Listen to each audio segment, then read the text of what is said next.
So what's going on in Syria? It is literally changing by the minute. Rabbi David Kaufman, Tom Coates in the house. We're going to unpack it before the big speech tonight. Let's get it started. Let's get it started in here. Let's get it started. Let's get it started in here. Let's get it started in here.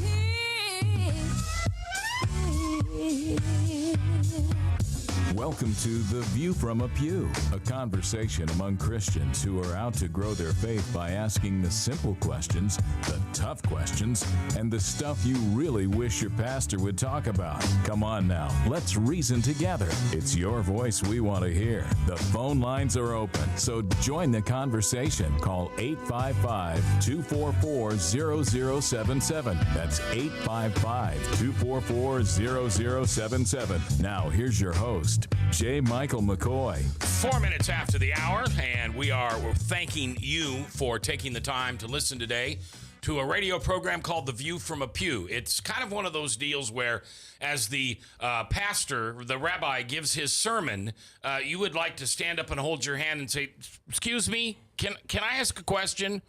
And that's me. I'm the 8-year-old in the audience trying to figure out what's going on. Tom Coates is in the house as always on Tuesday, and our special guest, Rabbi David Kaufman, who, except for Finkelstein, don't you think you're probably as up on what's going on in the Middle East as anybody else? I try to be as up on it as anybody. Period. We'll see. We'll see about that. All right, but today, up to the minute. Today, it's literally like chasing a Pac-Man. It's crazy. It's crazy. It's All right. crazy. Tell me where we were 24 hours ago, because a lot's changed in the last 24 hours. So, yeah, I would say as of yesterday, the situation was one in which the United States was on the brink of having a vote in Congress, which probably would have only passed the Senate, maybe, would definitely not have passed the House. I'm not even sure that the administration would have taken it for a vote in the House.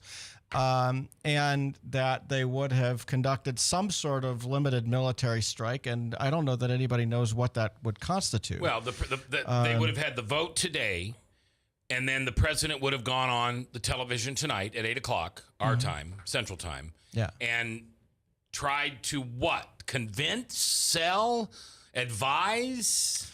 I think at least make the case for why some action was needed.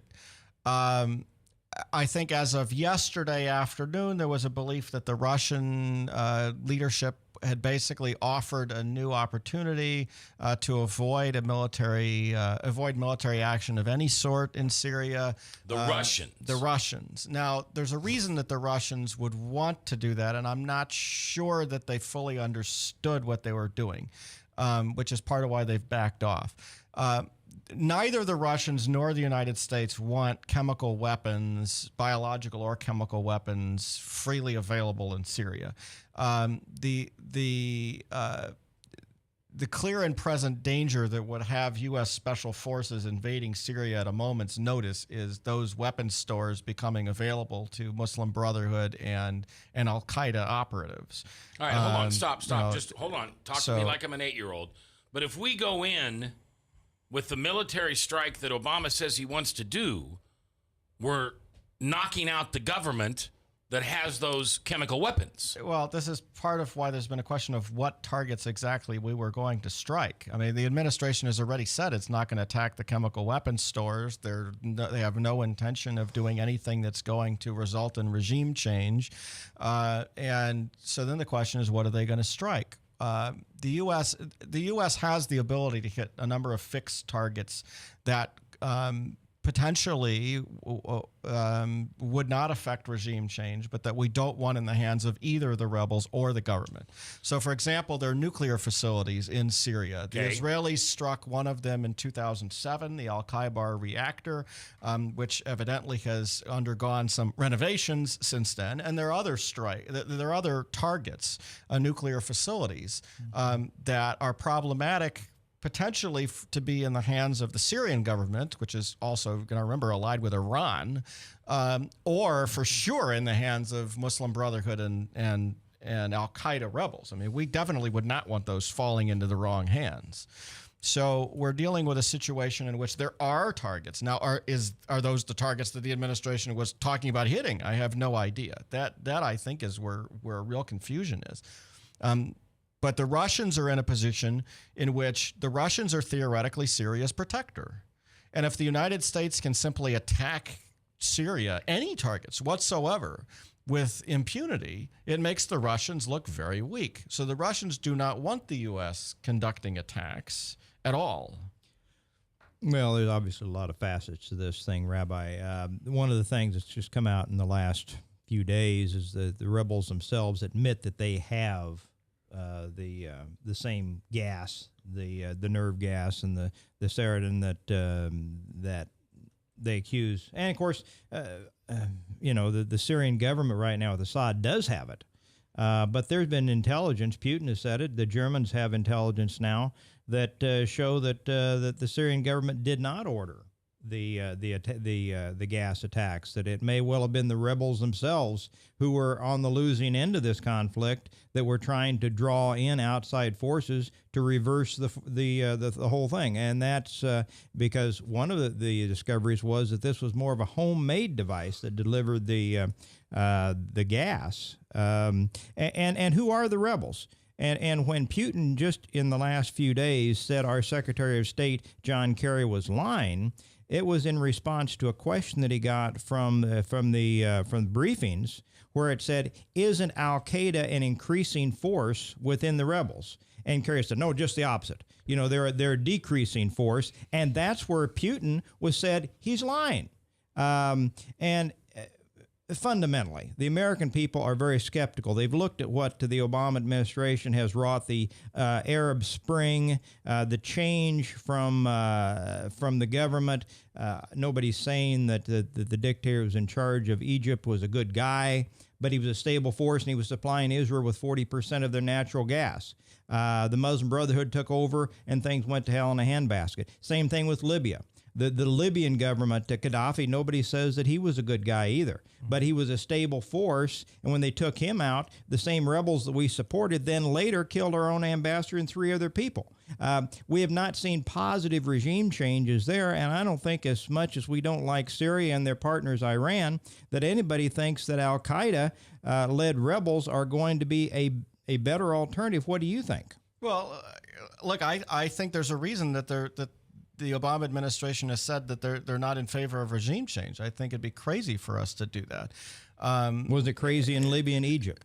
Mubarak was not a nice guy, but he was a stable trading partner for Israel. If you ask me whether we made the right decision to support the Muslim Brotherhood in Egypt, I would say no. Okay. And Libya was not a U.S.-led thing. It was a British and French-led thing. But we did contribute to that, because they called in NATO markers. They said your 2 NATO partners are going to war. You need to coordinate. I mean, that's why we were involved in Libya. And I think the claims that that didn't help us either, did it? No, I mean Libya's a mess too. Look, we're running in a situation here where being involved in the civil war makes no sense. This is why I said if we're going to do anything militarily in Syria, it makes sense to do something that we don't want in the hands of either the government or the rebels. We don't want al-Qaeda controlling nuclear sites. That's the strongest argument that I can make for any military action. In fact, that's the only argument that I can make for any real military action. Good. Yeah. You could talk about whether or not you want to degrade air forces and things like that from both sides to prevent anybody from using. I mean, that's a possibility. I don't think it's as strong as the nuclear argument. But as far as the reports of the use of the chemical weapons, from what I understand, is that the Russians have been trying to put forward all kinds of disinformation about it, that the Israelis fully believe that not only did Assad use weapons recently, but Assad has repeatedly used them, and they used them as a matter of their normal military tactics. They just used something that was larger than they normally use, and it went off course. What about the recent German intelligence came out in the last 24 hours? It didn't come out in the last 24 hours. It's been older than that. And okay, but I've only seen it reported on some of the sites in the last day. I mean, look, or so. you're asking me, which side do I believe? Do I believe the U.S. intelligence and the Israeli intelligence on it, that they have actual conversations of the Syrian leadership talking about the use of these and a long history of using them multiple other times? Or do I believe an immediate report of somebody who happened to show up after the attack and found homemade canisters somewhere? I mean, there's a reason that the administration and the Israelis are saying that they're 100% sure that Assad used them. The question is whether it matters. I mean, look, the only reason I'm saying that is because if the argument is that if Assad used the weapons, we need to commit troops and invade, you can make the argument that it matters whether or not the Germans say that he used them or not. I mean, that's what I would say. Okay. If we're talking about what are our strategic concerns in Syria, our strategic concerns in Syria are weakening Iran and making sure that the Muslim Brotherhood and Al-Qaeda don't get stronger. Yeah. And in that case, that's what I think the U.S. policy needs to be about. But it hasn't been about that. There you go. Okay. Now, this was obviously a very unpopular move. We've done the polling. The polling shows increasingly the American people don't want it by more than a 2-to-1 margin, probably even closer to a 3-to-1 if you ask the question right. I would go 4-to-1. Yeah.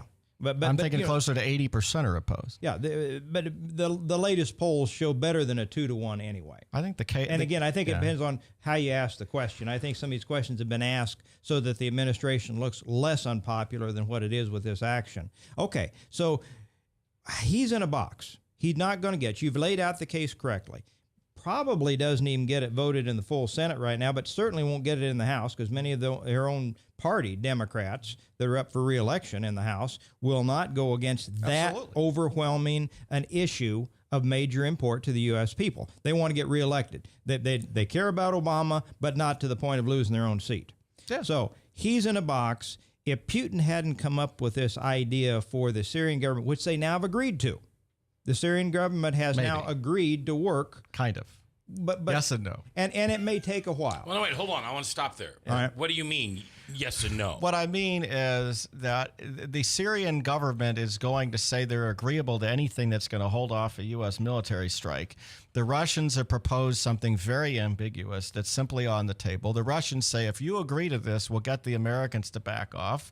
Assad says, sure. So then this afternoon, the Russians pulled the whole deal off the table and are saying that they would only even consider doing it if the U.S. agrees not to use military force. The U.S. is not going to agree to not use military force. That would be absolutely absurd for us to do. But doesn't it Under take any Obama circumstances, off it would the be hot crazy seat? to do. Doesn't it take Obama off his hot seat? Because he's painted himself into a bad corner with the whole red line issue. Would you agree to have the U.S. never use military force in a conflict? Oh, no. I mean, that would be insane. What happens if the Syrians ramp up the nuclear reactor in Damascus and Russia says you agreed never to use military force against Syria? We couldn't possibly agree to that. But how if you're Obama? Okay, let's say the Senate votes against you. Maybe the Senate votes for you, but the House isn't going to. The House isn't going to have a vote. They're not even going to let the House. They would never bring this to a vote. But I'm saying House. if you went ahead with it, if Obama went ahead and did the bombing, in spite of the public opinion and the vote in the House, Yes. I'm projecting if this deal hadn't come forward just in the last little bit, Yes. He would be a very unpopular figure in all likelihood on the coming elections, and it's very important for them to try to do well in the 2014 elections. There's no doubt about that. There's absolutely no doubt that this puts Democrats and Republicans, to be honest, in a very bad position. I mean, you got to remember, the Republicans also don't want to handicap future presidents by making a decision here. I mean, we're talking about something that could really make it very difficult for presidents to respond to U.S. security needs going forward from this day on. Well, how could they put a contract together that would be maybe Obama says, well, I won't do it, but without House and Senate action, how are they going to put something together that says that America can't use military force at some future point at its own discretion? It's a problem. Yeah. That would never this is a really difficult problem. All right, let's take a break.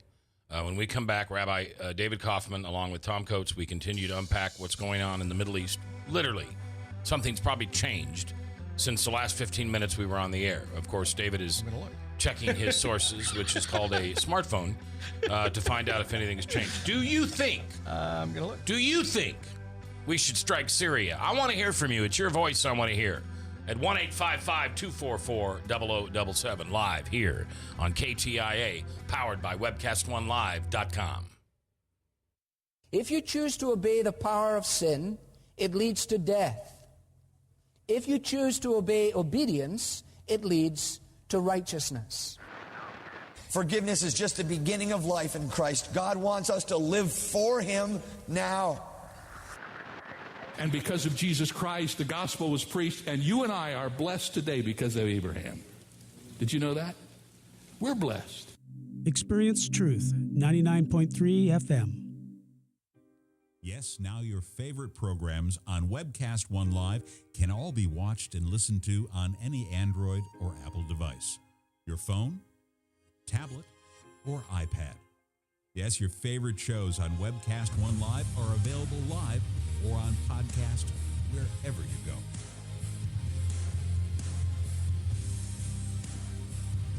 Let me introduce to you some of our great shows. Shalom. Every week on Understanding the World with Rabbi David Kaufman, we'll talk about issues in the Middle East, issues related to the Jewish tradition and religious traditions in general, and keep you up to date on exactly what's going on around the world. You may know some of the story, but you haven't heard all of the story until you've heard it on Understanding the World with Rabbi David Kaufman and our special guests we have on every week. Hi, I'm Doc. You listen to me every Tuesday from 6 to 7 p.m. on Doc and Lefty radio podcast program, where we discuss all the relevant topics of the day, including state, local, and national politics. My partner in crime, Lefty, often likes to have a little bit of conservative justice served upon him, so please turn in for the fireworks every week from 6 to 7 p.m. on Tuesdays at webcast1live.com. Thank you. So when you want to watch your favorite Webcast One program, remember, there's an app for that.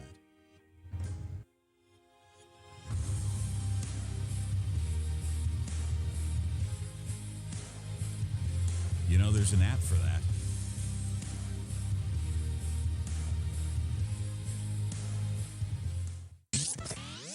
From the RE/MAX Real Estate Concept Studios, this is Webcast One Live. Get away from us, you mean old credit card. We don't have any more money. We're in trouble now. Save us! Help! Somebody save us! Somebody help! Help! Save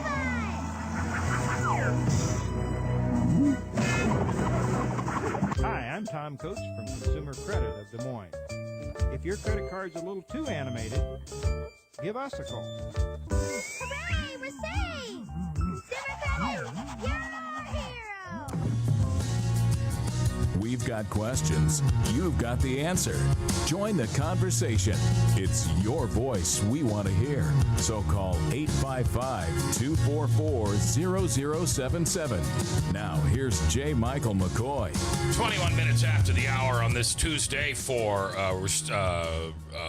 View from the Pew on KTIA 99.3. Tomorrow, Reich is out of town, so we'll have a special edition of View from the Pew, and I have a young man by the name of Caleb Roney. And this is funny. I met him in the barbershop this morning. Reich, at about 8:25, texted me and said, family issue, can't do show tomorrow. I said, okay. I'm a block and a half from my hairstylist. She wouldn't like me calling it a barbershop. And the person who came in after me kind of blended into the conversation. We were having a spirit-filled conversation about with Jesus stuff. I know you wouldn't understand, Rabbi, but Christians. I'm sorry, I meant that with all the love I could. And come to find out, this he's hot for Jesus, and he's got an unbelievable understanding of the Gospels. So I had just found out I had an opening, so I said, hey, why don't you come in on the show tomorrow and we'll talk? And he goes, all right, let's do that. So really, really bright young man. Really looking forward to Well, my grandson's name is Caleb. Well, I don't think it's him. I don't think so. No. Although he might be able to do it too. He might be able to. But so we'll have a special edition of View from the Pew with myself and Bob Montserrat and Kelly Lindbergh and Caleb Roney. And that'll be tomorrow. If you want to talk about Spider-Man sometime, he'll come in and visit. Caleb Wood? Yeah. There you go. I thought of your grandson the other day. Akeo was on. And he has a team of people that are out on Friday and Saturday night after midnight looking for teens who might be in trouble or causing trouble and taking them home. He found a 8-year-old, a 9-year-old, and an 11-year-old, sister and 2 brothers, outside of the Iowa State Fair at 1 in the morning, hitchhiking home. They had called their mother, and their mother had said, I'm too tired to come get you, hitchhike. And they lived at Southwest 9th and Army Post Road. Oh, my gosh. And I was just thinking my grandkids are your grandkids, being in that age frame, you know. Wow. All right, let's go back to Syria. Let's jump. Okay, so if I understand what you're saying, as of right now, Russia put something on the table that would have guaranteed, what would Syria have done for the America saying, okay, no cruise missiles? Well, basically what the proposal was that Russia would work with Syria to put their chemical weapons under some sort of international control, which would have been essentially a win-win for both the U.S. and Russia, because it would have secured the chemical weapons that are the primary concern of the U.S. And could really create a much larger conflict if those got out of control, because that would force invasion. Right, and in return, the United States said we won't send cruise missiles. Yes. But now what's happened is the Russians are demanding that there be no question of ever having any military action against Syria. That essentially, I mean, that's what they want to do, is take that threat off the table. And it may be some sort of negotiation about what time frame we're talking about, but Kerry and the Russian foreign minister are going to be speaking on Thursday in Geneva to try to hash this out, because it's very bad for the Russians to have a nation that they're protecting be attacked by the United States without repercussion. And without repercussion by the Russians. By the Russians. So the problem here is that it's an example. It would prove that the Russians are weak. Why would any nation want to be protected by the Russians if they can't stop the United States from bombing them? Now, I know that how old are you? I'm 42. Okay. So did you live in the Cold World era? Yeah. Okay. Ryan, did you? I grew up hiding under desks and doing that whole... Yeah, going underneath the desks. Yes. The nasty Ruskies. Which didn't really matter in St. Louis because we were a top target, but that's a different issue. And what are you going to do under your desk when a nuke falls? But this was the Cold War. We wouldn't be blinded when we were incinerated. That would have started... That would have started in the 60s with Kennedy and Khrushchev. And my father when we built the house in the 60s, built a bomb shelter. We had a bomb shelter in my house, in the house. It was concrete. It was steel girders. It had a steel door. Yep. It had provisions. Yep. And this was not unusual in the 60s. Yeah, we had one at our house, too. So. Built in, something in the mid-60s. Mm-hmm. But when I hear Russia is involved, I'm a little scared. Well, that's the issue with this is it's a broader issue. And didn't China? The Syrian civil war is a broader issue. Didn't China also send ships to the Persian Gulf? No, China really wants to stay out of this as much as possible. So that's just a because Facebook you also have to remember that there's a situation in which the oil producing nations are supportive of U.S. action against the Assad regime because they're Sunnis. This is a Sunni-Shia conflict. I mean, as much as people want to say, oh, those rebels, those are awful people, it's Al-Qaeda and the Muslim Brotherhood, and we hate them, they're jihadi. You got to remember, the Assad regime is Iran. I mean, we're not talking about people we like. Right. I mean, these are the major sponsors of terrorism in the world. So we got, on the one hand, a bunch of terrorists who are significantly leading the rebel groups in Syria. On the other hand, we've got Iran, which is one of the largest supporters of terrorism in the world, and certainly an enemy of the United States. Who's Iran's enemy besides us? And Jerusalem. Look, Iran leads Shia Muslims. Okay, so there's a whole division of Islam called Shia, and the Shia Muslims are found in Iran, a large percentage of Iraq, Okay, which is why the Iraqi government is not necessarily our big friend, because they're friends with Iran and they're also friends with the Syrian government. The Syrian government, which is Shia, and then Hezbollah in Lebanon is Shia. That's the Shia arc there: Iran, Iraq, Syria, and Lebanon. And Saddam Hussein was a Sunni, right? So Saddam Hussein was a Sunni. There was the Sunnis oppressing the Shia in Iraq. Okay. And so what's going on here is there's a much bigger conflict going on, and the Saudis and Qataris and all these people. Does the Shiite? Shia Muslims. Shia. They're also called Shiites. I was going to say, sometimes they're called Shiites. Yeah. Okay, go ahead. So there's that conflict, okay? So you've got the Iranian group against the Saudi group, against the Sunni-led group. You've also got another conflict that's going on there in Syria, which is a nationalist group versus an Islamist group. Okay, so the nationalist groups are Saudi Arabia, Qatar, the Egyptian military, Jordan, and they're being opposed by those who want to push Islamism, which includes the Muslim Brotherhood, Al-Qaeda, but also and Hamas in the Palestinian Authority, by the way, which is a Muslim Brotherhood affiliate, and also Turkey, which is promoting the Muslim Brotherhood identity. Is anybody else lost? This is so complicated. I think Rabbi is making a good point. Not only does he demonstrate a depth of understanding that few of us can even hope to possess, but he also starts to demonstrate, as the average American hears just a little bit of this, and they have the understanding of what happened in Iraq and the more recent Libyan and Egyptian and all of these things, they say, why in the world should we give up our dollars, which we already have too much debt, our military, our blood, for something that is not going to get solved now because it hasn't been solved in thousands of years over there? And that's a big issue. And yes, Israel's an ally. And yes, many of us feel that certain forces in Obama's regime and so forth are not sympathetic properly to the nation of Israel and are not looking out after their best interests. You might mention the biggest one, Iran, and the nuclear threat that exists to them. And some of us felt that was one of the reasons that we should have had more Jewish voters vote for Mitt Romney this last time around, because Mitt Romney would have been more empathetic to the Jewish situation. But all that aside, they're going to say, why in the world should we want to get involved with another one of these boondoggles? Endless cost, trillions of dollars wasted over there, and for what?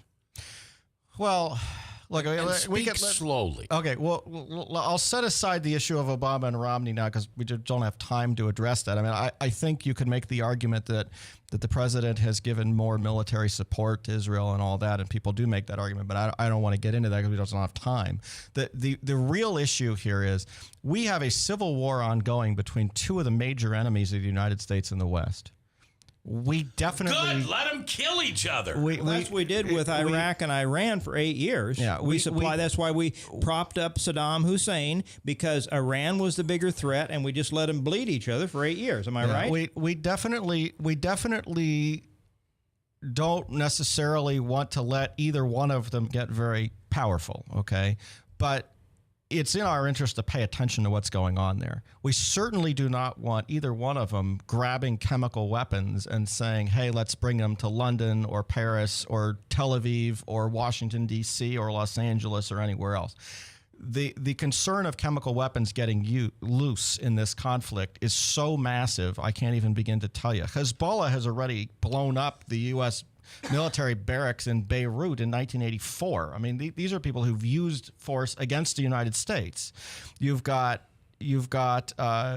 all kinds of groups that would use these weapons against us at any moment if they get out of those facilities. This is why the Russian proposal was so nice and well received, because it's very much in our interest to secure those weapons from all kinds of groups involved in this conflict. But I also think that being lost in this, we don't want to do anything in Syria issue, is the fact that we definitely don't want any of these people controlling nuclear weapons either. We don't want them to have access to nuclear facilities. And it may be in our interest to do something about those nuclear facilities, regardless of anything having to do with the Civil War. All right. Now, you just said the one thing that makes sense to me, that if we strike Syria, our only target should be nuclear weapons plants. Or something that makes sense that we don't want in the hands of both sides. Right. Or either side. And why wouldn't we at this, and this is not a rhetorical question, why wouldn't we at the same moment, same day, hit Iran's nuclear? Well, and so the issue here is a lot of the focus needs to be on how Iran is perceiving what's going on in Syria. And one of the reasons to target nuclear sites in Syria would be to prove to Iran that we will, that we would target them in Iran. Iran is the big issue here. The Israelis have, the Israelis look at this issue of Syria and they say we've got an Iranian proxy regime in Syria we got to worry about. We've got an Iranian-backed militia in Lebanon we got to worry about. And then we've got Iranian nuclear weapons. They're seeing Iran, Iran, Iran. And they're saying, why in the rest of the world seeing Iran, Iran, Iran? I mean, we get focused on the specific issue in Syria. There's a much bigger issue. I mean, you can make the moral argument about, using chemical weapons. I mean, I really believe that if there's anything we can do to stop regimes from using chemical weapons, it makes sense because they're going to be used in huge amounts. If we don't do anything in Syria, you're going to see Muslim regimes wiping out Christian communities. Mm-hmm. I mean, I could see that in a second. Mm-hmm. They would retaliate against Assad's and his Christian allies' use of those weapons against Sunni Muslims by using those weapons against Christian communities. Mm-hmm. You want to talk about a community that would be in dire straits, the Coptic community in Egypt would see many, many thousands of people in trouble. All right. So I mean, there are bigger pictures here. Let's and we're going to stop right there, and we're going to take a big inhale and put more oxygen in the balloon because it just went all the way around the room. So we're going to slow things down and come back and talk about this. The best guy I know to talk about this is in the house, Rabbi David Kaufman. Tom Coates here. I'm J. Michael McCoy. If I haven't told you lately, thanks for listening. Love this job. Couldn't do it without you. We're coming back, and the question is this World War III? It's next. From the RE/MAX Real Estate Concept Studios, this is Webcast One Live. I'm Brian Leach, owner and general manager of Service Legends. I brought along a couple of the home comfort heroes. Hi, I'm Tammy Wells. I am Nick Wondershide. I'm administrative manager. I am the senior technician from Service Legends. It seems like every good thing, when you feel it to the bone that it's good, there's a lot of hard work put behind it. I don't think that you can fake it and have it turn out good. If we seem like, okay, that's just weird, it's just a furnace, why would you believe so deeply in a furnace? It's not just that, we want to show the world that you can have good service. Yeah, I mean, it's your home. It's built into our daily trainings, it's built into our culture, that we're going to do whatever it takes to have each client say they love us, period. That's why we spend all the hours in the training that we do. And if we guarantee it's going to be a good experience for you, or else it's free, what type of work do you think we're going to do? There is a guarantee. Temperature selection guarantee, fixed right or it's free guarantee, comfort guarantee, best value guarantee. All of these guarantees hold us accountable to ensuring that we exceed your expectations. And if for whatever reason we'd fail and we can't make it right, we guarantee all of those guarantees with a 100% money-back guarantee. I mean, if you don't think that your technician can fix it right, are you going to say that to a client? No. You don't have to worry about having a technician come to your house. We drug test, background check all of our team members. We put safe people in your home. Each and every one of our service techs, 400 hours a year in training. You tell it the minute they walk in the door. They know what they're doing, they've done their homework, and they actually truly care about what you want. Because at the end of the day, you're the person that makes sure I have a job. They're going to be listening. They're going to want to know what your challenges are. Then they're going to come and give you options, and you get to choose. If I'm there to help and I make it easy and painless, I did my job right that day. Well, when it comes to your comfort, safety, and your family, you don't necessarily go buy the most expensive, but you get the most bang for your buck.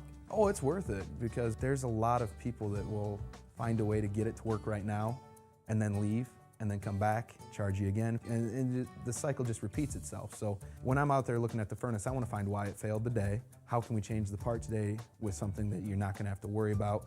Is it worth changing the part today? I mean, you can put a lot of money into a furnace. I can fix parts all day. There's good job security in that for me, but is it the right thing for you? I get a lot of the phone calls of after the technicians are there. They're just in awe. They're like, wow, you guys are great. I mean, I don't even know what to say. You guys are great. Everything you did was perfect. It was great. Keep going, though. I like this. Just give us a try. I'm going to take all the risk. I've got the time to make this right. I've got the support to make it right. Just check us out. And if you don't see the value in what we do, I mean, fixed right or it's free or 100% money back. enough said.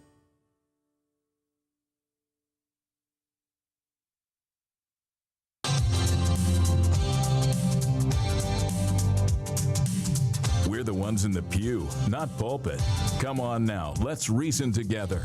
The phone lines are open, so call 855-244-0077. Now, here's J. Michael McCoy. Did you hear that phone number? It is your chance to call in and ask questions of Rabbi Kaufman, who is just a political expert. I mean, I really think you are. I've known you for years, and you're the guy I've always called to find out about what's going on in the Middle East. And it seems that you stay on it. Now, I have a breaking news tweet at 2:58 p.m. So this was less than an hour ago from your favorite news reporter, Greta Van Susteren. Yeah. Breaking news. No 4 p.m. UN security meeting on Syria. What the heck? I brought that up when we started, Mac. I gave you that breaking news when we started. He's just as plugged in as you said he was. What is that? I mean, why? Why would they cancel that? Well, because what happened was the United States said that they were not going to support the Russians' proposal and that they were going to go ahead with strikes, and the Russians had to bail immediately. The Russians are trying to avoid U.S. action against a Russian protectorate because they don't want to do anything.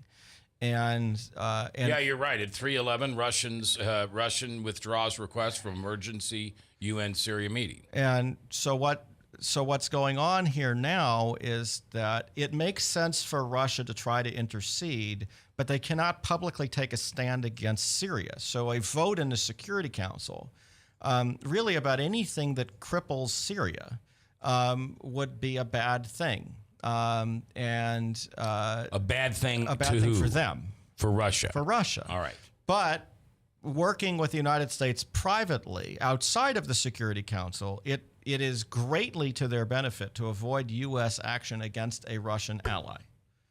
So they're perfectly willing to talk to the United States and say, here's what we can do outside of the public sphere. The question is whether or not the United States then has any ability to trust the Russians to actually do anything. And my initial answer would be probably not, but that's where it makes sense for the Russians to act. All right, talk to me like I'm a 6-year-old for a second here. Okay. Let's back this wagon train up. If we're not going to take out Syria's nuclear weapons. Well, they don't have nuclear weapons. They have nuclear facilities. Nuclear facilities. Why strike them at all?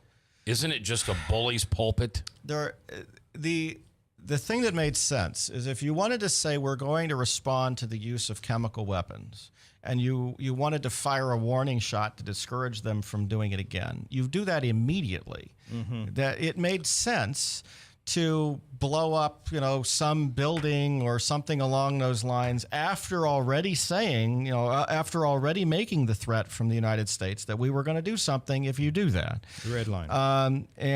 At that point, it would have been nice if we had already had pre-approval by the various Senate and congressional committees to do that. It would have made sense if we had already had the backing of of Britain and the rest of NATO on board for that kind of action. You take very minor action as a warning sign. You don't bring it to Congress, in which it becomes a huge thing. I mean, functionally, Congress can declare war. They can't. They don't really say you can fire a cruise missile at a building. That's not what Congress is for. Right. Mm-hmm. They're not the commander-in-chief. So was it a mistake in your mind, Rabbi, that he backed up and said, I'm going to take this before Congress? Was that a mistake? I think not only was that a mistake, I think it was a mistake not to have already done all the other things that I mentioned. The preparatory work. But, I mean, once you get to that point, and he hadn't done any preparatory work, and some people argue the whole red line thing was just an offhand slip of the tongue and that he was making just a posture and so on and so forth. So. And whether it was or not, okay, you're at this point. You haven't done the preparatory work that you suggested would have been a wise man's prudent move. Should he have gone ahead and made that strike unilaterally by himself not taking it from the Congress and not having all of the problems that have resulted since he did that? I think that it would have gotten out of a lot of things if he had already taken out whatever he was going to do. Now, I think originally the plan was to do something which was not what I was talking about, not talking about taking out the nuclear facilities. No, but it was about the gas. Something minor, whatever they would have done. The War Powers Act says the president's supposed to come to Congress within 45 days of committing U.S. troops. Or 60 days, I think it may even be, not prior, because he's supposed to have the ability to respond to threats to our national security without pre-approval. Right. And when he said that week that there was a serious danger to our national security, he's got every reason to act. If he really believes that, he had every reason to act. He then didn't. And the question is what was the policy going on there? At this point, we're in a completely different situation, because at this point, we're in a situation in which whatever happens now has to inspire confidence that the United States is going to live up to its word and it's going to defend its allies based on that word going forward. And doing nothing in Syria is not going to do that. And having a Congress that is screaming and yelling about involving us in any kind of foreign war might as well take a credible military threat against Iran off the table. There's no we're already at a risk of having no credible threat against Iran to begin with. But once you're at that point, when you've got people who are hawks in the U.S. Congress speaking out against military involvement at all, you might as well say Iran full speed ahead with nuclear weapons, because there's no way that anybody's going to believe anything else. Let me ask you a political question. Why did John Boehner come out this last week and support Barack Obama's use of force? That reason.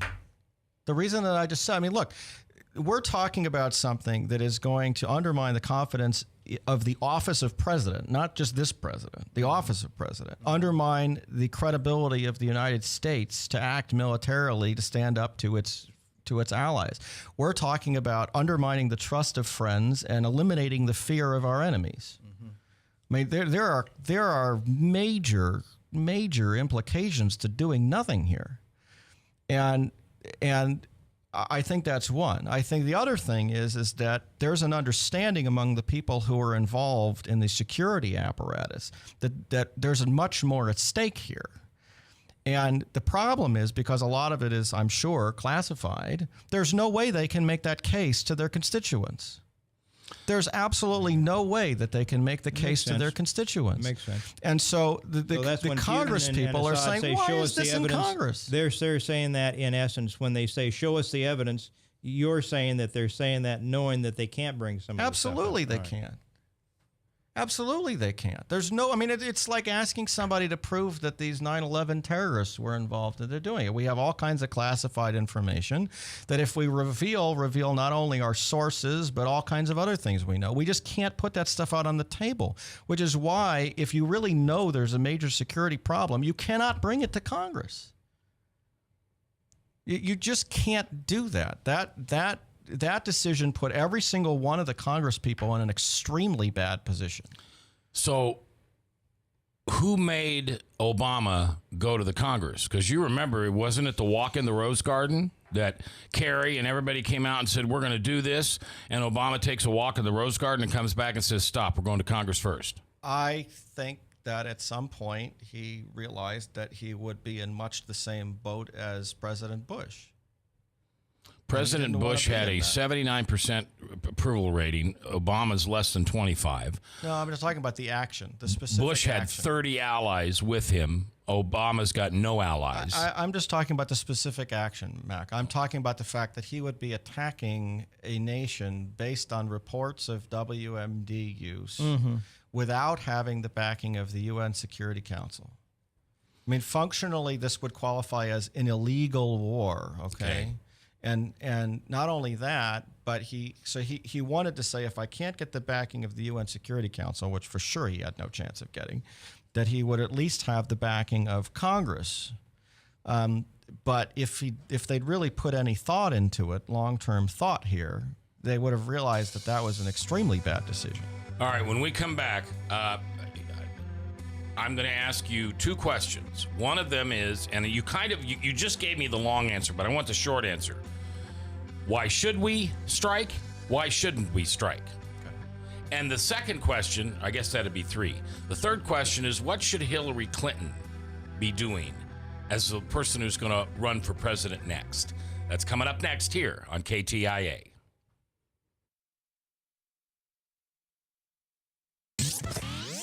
From the RE/MAX Real Estate Concept Studios, this is Webcast One Live. Drink, dance, party. Kitty's is the ultimate dance club in Des Moines. A huge dance floor with room to move, 3 bars to keep your drinks full, and kickin' DJs playing all your favorite dance music. At Kitty's, we've always got your birthday party planned with Birthday Fridays. That's right, when your birthday rolls around, there's only one place to go. Gather up your friends and head to Kitty's, where you drink free on the Friday of your birthday week. Find out more about Birthday Fridays at kittysusa.com. Kitty's, all kinds of people, all kinds of music, all kinds of fun.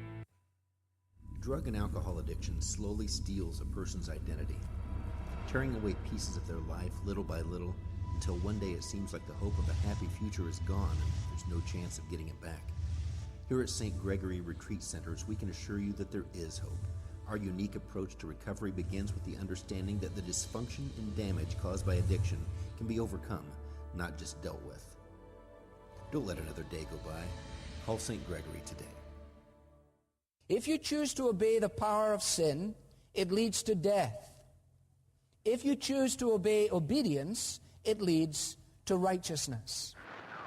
Forgiveness is just the beginning of life in Christ. God wants us to live for Him now.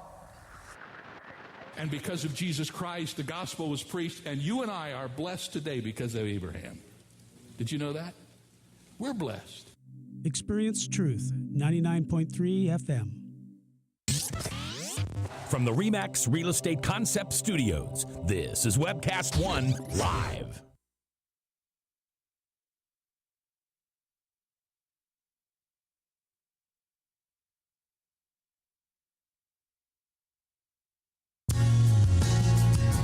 We've got questions.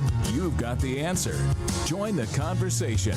It's your voice we want to hear. So call 855-244-0077. Now, here's J. Michael McCoy. 10 before the top, Salem Radio Network News, and then Pastor Michael Mudloff with True Blue. My journalism teacher in college, who I didn't like and he didn't like me, did teach me one thing that I'd like to apply right here. He said, you need to be able to sum up every interview you do by writing it on the back of a business card. And if you can't write it on the back of a business card with at least a 12-point Arial font, then you have not nailed the answer down. So with that in mind, because you're wonderful at deep explanations, with that in mind, tell me one, why shouldn't we strike? Why shouldn't we strike? Because we don't want to do anything that will tip the balance in favor of one side or another, because the conflict can grow out of hand. Why should we strike? Why should we strike is because there are potential targets within Syria that we don't want to be in control of either the Assad regime or the rebels, and we need to make sure that we're maintaining credibility in our foreign policy and in the support of the United States for what it stands for. And the third question is, what has to happen for this to become World War III? Well, or a next major world war. I think the reality is unless the United States does something to severely tip the balance in Syria, and it ends up involving Iran and or Russia, that's not going to happen. And I think at this point, Iran and Russia are so afraid of the United States actually using force against either Syria or Iran of any significant level, there's no way they will let it get there. There's no way Russia will let it get to or the point. Iran. That's why they're trying for an out. They're trying to figure out some way, because the last thing they want to do is have the United States go in there and wipe out their allies. But Iran loves to stand up and say the Holocaust never happened, and we're going to wipe the Jewish nation off the face of the earth. They also understand that while they can scream and yell against Israel, because Israel doesn't have the ability to really do as much damage as it would like to do against Iran, the United States does.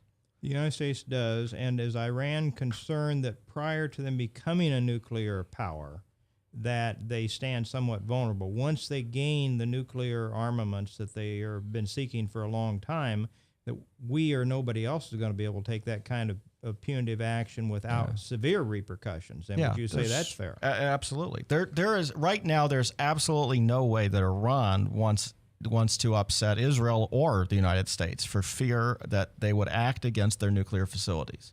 I had somebody very wise tell me that if Iran has nuclear weapons capability, the Boston bombing would have been a dirty bomb, not a roast cooker with Well, names. I don't know that that's true, but I do know that we would be thinking differently about what we do in Syria. If I'm Hillary Clinton, and some days I look even better than she does without makeup, and I know I'm You're running. so modest. And I'm running. I just don't like that woman. That woman's never given me a reason to like her. And I've been watching her since, what, 1980? You know? She would not have put the United States in the situation we're in. Okay, so let's say... You could be right on that. Let's say that we go ahead and shoot. Wouldn't it be powerful political gumption for her to come out and say, I wouldn't have done that?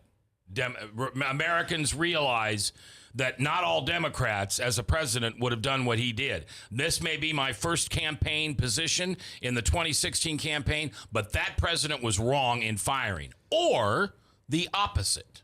Well, I think right now it's very important for the Democrats to stand with the president because for anybody to trust them going forward in the next election, they have to at least have some internal unity. I think that our nation runs a very big risk of isolationism here. If we see that isolationism is what everybody wants and candidates are running on isolationist platforms, our power in the world, our influence in the world is going to go down in a huge way. And we're going to find ourselves in the 1930s. You got to remember, we're already partly there. We already have financial problems. Well, in the 1930s, when we were dealing with the Depression, and people were saying, "Oh, we don't want to stand up to Nazi Germany because it cost us lots of money to get engaged in Europe." They weren't far off of the price they had to pay for a horrible war in World War I and being involved with the Kaiser. And so the vast majority of Americans in the late 1930s wanted nothing to do with that European war. Absolutely. And FDR did, and some people still say that he pushed Japan into a corner where he knew they were going to strike back, and it happened to be at Pearl Harbor on December 7th, 1941, and then the American people got galvanized. But until then, you couldn't have found a poll that the majority of people didn't want to stay out of it. Absolutely. But the American people wanted to stay out of it? Absolutely. FDR could not. In fact, he was trying to invite an attack by the German U-boats by escorting some of the British ship, the tankers, back across the Atlantic. Yeah. And the Germans had strict orders not to touch any of those U.S. ships. And Adolf Hitler was fit to be tied when he heard about Pearl Harbor. He did not want to wake that sleeping giant and get America into that World War II. If they hadn't come in, it would have been much different, obviously. I'm just saying that the echoes when you're dealing with when you're dealing with some of the isolationist things that I've heard, and some of the policies of people saying we can't afford any foreign wars, we can't afford, you're dealing with these other governments around the world who are saying, look, if I don't have to worry about the United States doing anything, I'll just go do this. And then what'll end up happening is things around the world will deteriorate. And those battles will come to us eventually. That's happened every single time they've happened overseas. They've ended up involving us, except they've involved us on somebody else's terms. So it's important and for on us. somebody else's turf. Yeah, but definitely on somebody else's terms and not necessarily on somebody else's turf. I mean, we had 9/11 as part of that, not wanting to involve ourselves in what was going on with Al-Qaeda. I mean, it will eventually happen if we don't deal with it. This is what I was saying about Syria. We've got two of our major enemies engaged in Syria. That doesn't necessarily mean we want to settle the war for one or the other. But if we're not concerned about it, if we're not thinking, how do we influence this to our best interest? That is a failure of foreign policy to a level that I can't even begin to describe. And when we're dealing with a U.S. Congress that is considering, in fact, almost certain to vote against the presidential request to deal with an issue that the president has publicly decided is a serious threat to our national security. You mean our community organizer? Yes. Okay. I mean, the president says this is a serious threat to our national security, and the majority of Congress is going to say, forget it, we don't believe you? I mean, what does that do to future presidents? What I can guarantee you is there's no future president even think about coming to Congress. Who would even think about it? David, as always, it's a pleasure having you and your brain in our studio and your ability to communicate it. I'm surrounded by people smarter than me, so I got a headache right now. Too often, you and I come in without the ladder. Yeah, but today we had a good guest. All right, I'll see you tomorrow. A special day for View from the Pew. I'll be here. I hope you're going to be here. Until then, just do me one favor, please. Tonight, just pray.